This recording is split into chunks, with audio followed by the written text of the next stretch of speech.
My dear student, आज हम अपने यूट्यूब चैनल पर ईडियम्स के बारे में थ्रू ट्रिक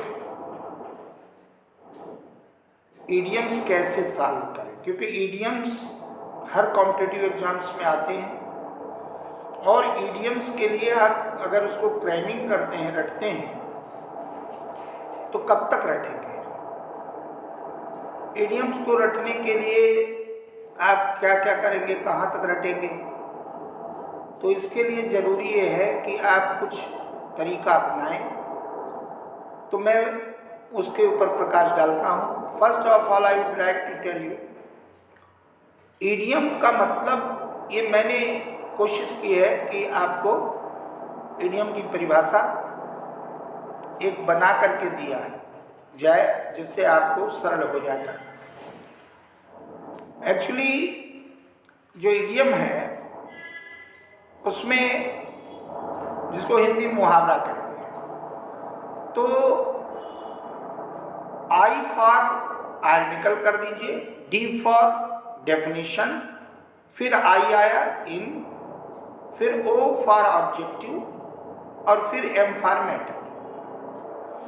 तो ईडियम में आर्टिकल, डेफिनेशन, इन, ऑब्जेक्टिव, मैटर, ये इसकी एक परिभाषा अपनी बना ली। इसके एक एक बात को ध्यान से समझिएगा। आर्टिकल, डेफिनेशन, इन, ऑब्जेक्टिव, मैटर का शाब्दिक अर्थ हुआ, लिटरल मीनिंग हुई कि व्यंग्यात्मक परिभाषा किसी भी उद्देश्यात्मक विषय में, ये इसका लिटरल मीनिंग हुआ। इट मीन्स जो लिटरल मीनिंग है, शाब्दिक अर्थ है, उसको आप इग्नोर करेंगे, उसको अवॉइड करेंगे। और जो फिगरेटिव मीनिंग है, जो आयरनी में भी गूढ़ अर्थ को लिया जाता है, उसके अंदर जो आंतरिक भाव है उस अर्थ को लेते हैं, शाब्दिक अर्थ को नहीं लेते। तो literal meaning should be ignored and figurative meaning should be entertained, adopted, उसको आप adopt करें। नंबर 2, जब आप ईडियम को हल करें तो उस क्वेश्चन को पढ़ें, ईडियम को पढ़ें और उसका जो लिटरल मीनिंग है वो निकालें, वो सहज निकल आएगा। लेकिन उसको ये सोचें कि लिटरल मीनिंग नहीं, इसका आयरनिकल पार्ट, यानी इसके अंदर जो हिडन मीनिंग है वो क्या हो सकती है, जिसको हम फिगरेटिव मीनिंग कहते हैं, लाक्षणिक अर्थ।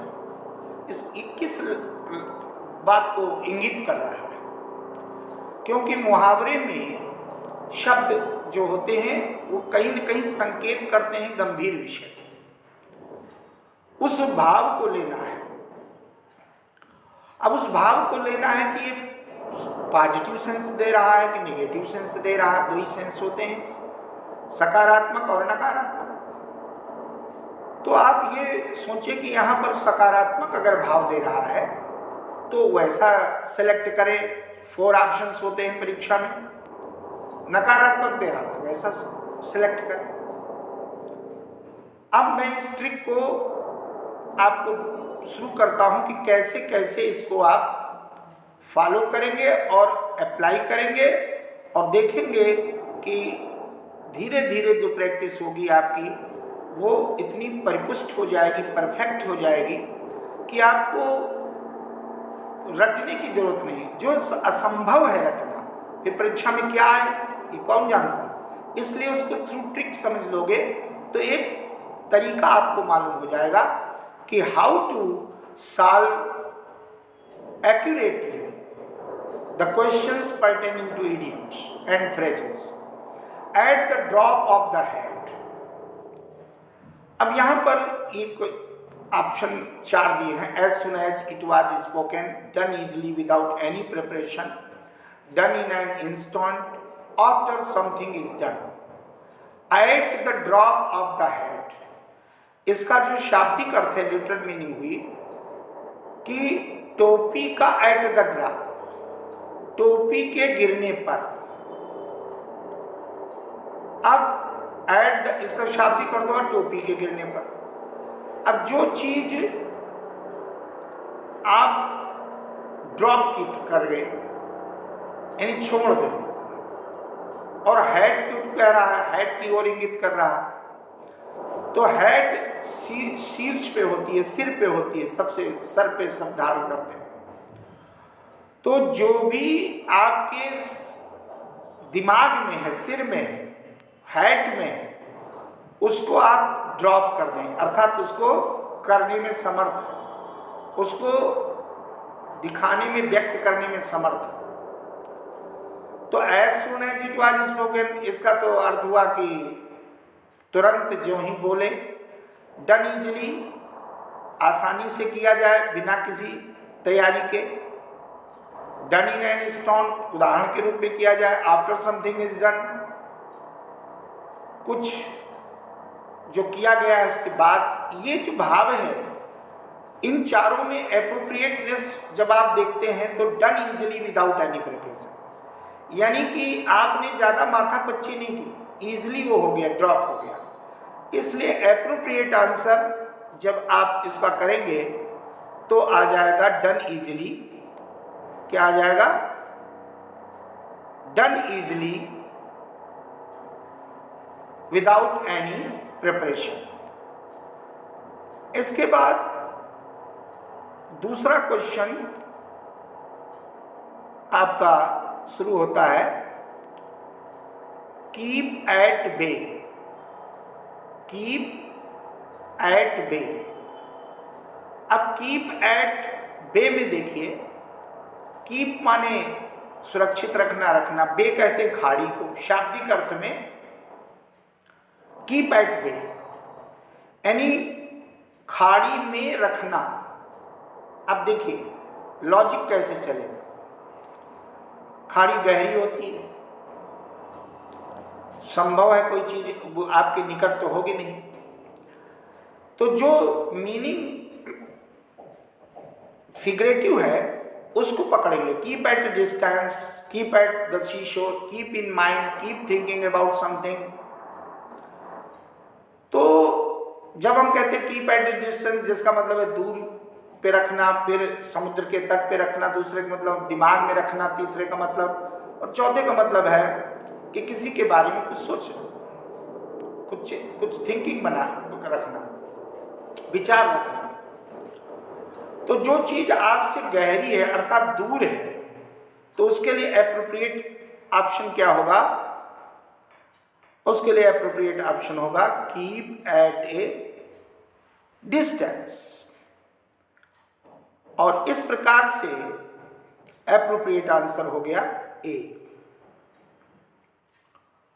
उसके बाद नेक्स्ट क्वेश्चन इडियम है a man of straw. A man of straw, straw कहते हैं भूसा, तिनका, और मैन कहते हैं मनुष्य को। अब लॉजिक में ट्रिक शुरू की, भूसा जो है वो हल्का होता है, तिनका यानी सारहीन होता है, स्ट्रॉ हवा में उड़ जाता है। गेहूं जब करते तो गेहूं उड़ जाता है और हवा में जो तृण है उड़ जाता है, तो खोखला है, सारहीन है। तो ये लॉजिक लेकर के, ये लक्षण लेकर हम आगे बढ़ेंगे। A man with no means, एक आदमी जिसके पास कोई उपाय या साधन नहीं है। ए जनरस मैन, एक उदार आदमी। ए मैन ऑफ कैरेक्टर, चरित्रवान आदमी। A man of no substance, यानी एक आदमी जिसके पास कोई सार नहीं है, कोई तत्व नहीं है। देखिए डायरेक्टली ये मिल रहा है। अब ए मैन ऑफ स्ट्रॉ, एक नेगेटिव पक्ष भी इसका आप देखेंगे तो a man of character, a generous man, दोनों पॉजिटिव सेंस दे रहे हैं। A man with no means और a man of no substance, लेकिन खोखला, सारहीन, इस संदर्भ में जो एप्रोप्रिएट आंसर है वो आपको चुनना है, और वो है a man of no substance, क्योंकि सारहीन आपने कहा, तो सारहीन में एप्रोप्रिएट है a man of no substance. Next question, give cold shoulder. Give माने देना, कोल्ड माने ठंडा, शोल्डर माने कंधा।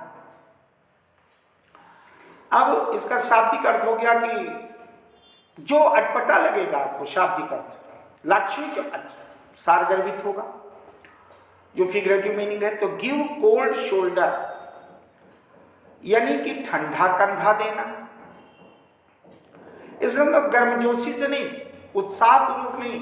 तो जिस चीज को, अब ये तर्क लेके बढ़ेंगे, शिवर माने कांपना, डायरेक्ट मीनिंग हो नहीं सकती क्योंकि आयरनिकल मीनिंग है, छिपी हुई मीनिंग फिगरेटिव में। कोल्ड मीट माने ठंडा, गोश्त, मांस। टू इग्नोर माने नजरअंदाज करना, टू सपोर्ट माने समर्थन करना। तो अगर वार्म शोल्डर होता तो पॉजिटिव था, अब इसमें कह रहा गिव कोल्ड शोल्डर, तो इसका मतलब आपने उसको नजरअंदाज किया तो, लेकिन हल्के से, तो उसका कोई महत्व तो नहीं दिया आपने, इसलिए appropriate answer will be C, to ignore. Next question, hold one's horse. अब इसमें नंबर 5 पे जो इडियम है, होल्ड वंस हॉर्स, इसका लिटरल मीनिंग है होल्ड माने होल्ड करना, रोकना, पकड़ना, वंस माने किसी का, हॉर्स माने घोड़ा। अब किसी का घोड़े को रोक के रखना, ऐसा इसका भाव आया, लेकिन literal meaning should be ignored. अब figurative meaning should be exercise, should be adopted. तो इस व्यू से आगे बढ़ें आप। कीप वंस एक्सपेक्टेशंस, किसी की अपेक्षाओं को रखना, आशाओं को रखना। कीप वंस गिफ्ट, किसी की गिफ्ट को, पैसेंस को रखना। हाई ऑन एनर्जी, अति उत्साह, जोश, ऊर्जा। तो होल्ड वंस हॉर्स, अब घोड़ा वैसे भी उत्तेजना और उत्साह का द्योतक है, उसको कह रहे रोको। अर्थात रोकने का मतलब है कि जैसे हम, हमारे इंद्रियां भी घोड़े, अब इंद्रियां में जोश में आपने होश खो दिया तो फिर गड़बड़ हो जाएगा। इसलिए होल्ड वंस हॉर्स, इनको और संयम रखो। तो संयम रखने के लिए एप्रोप्रिएटनेस किसकी है, पेशेंस। इसलिए appropriate answer will be C, have patience. उसके बाद लास्ट आता है आज के वीडियो में, हॉर्नेट नेस्ट। हॉर्नेट कहते हैं जो ततैया होती हैं, बर्रैया होती हैं, या मधुमक्खी होती है। नेस्ट माने घोंसला। अब बर्रैया या मधुमक्खियों का जो छत्ता है, जिसको हाइव भी कहते हैं, HIV, ये इसका शाब्दिक अर्थ है, यानी लिटरल मीनिंग। लिटरल मीनिंग आपको लेना नहीं है, फिगरेटिव मीनिंग लेना है। तो लिटरल मीनिंग में तो ए बीज हाउस भी आ रहा है, अवॉइड करिए। ए वायलेंट सिचुएशन, एक हिंसक स्थिति। ए बिजी हाउस, जैसे मधुमक्खी बिजी रहती है, उससे सेंस ले लिया, वो भी नहीं। लेकिन हॉर्नेट से तो कहते हैं मधुमक्खी के छत्ते में हाथ डालना खतरनाक होता है, ये प्रचलित है समाज में। इसलिए इसका एप्रोप्रिएट आंसर, हॉर्नेट नेस्ट का मतलब ये बहुत ही कठिन, बहुत ही खतरनाक। तो इसका एप्रोप्रिएट आंसर होगा ए डेंजरस प्लेस। अब इस प्रकार से आज आपने जो इडियम्स देखे, इसको आप अपने स्तर से, मेरा निवेदन है कि इसका चिंतन करें और प्रैक्टिस करेंगे। Once again I would like to repeat, number 1, the sense of the given idiom, whether positive और नेगेटिव। Number 2, literal meaning should be avoided and figurative meaning should be entertained, should be adopted. By this way, if you continue your practice, so I defy I challenge it. Each and every question regarding idiom and phrases, all of you will be able to solve very easily and accurately. Thank you so much. Next video में फिर हम आगे विचार करेंगे.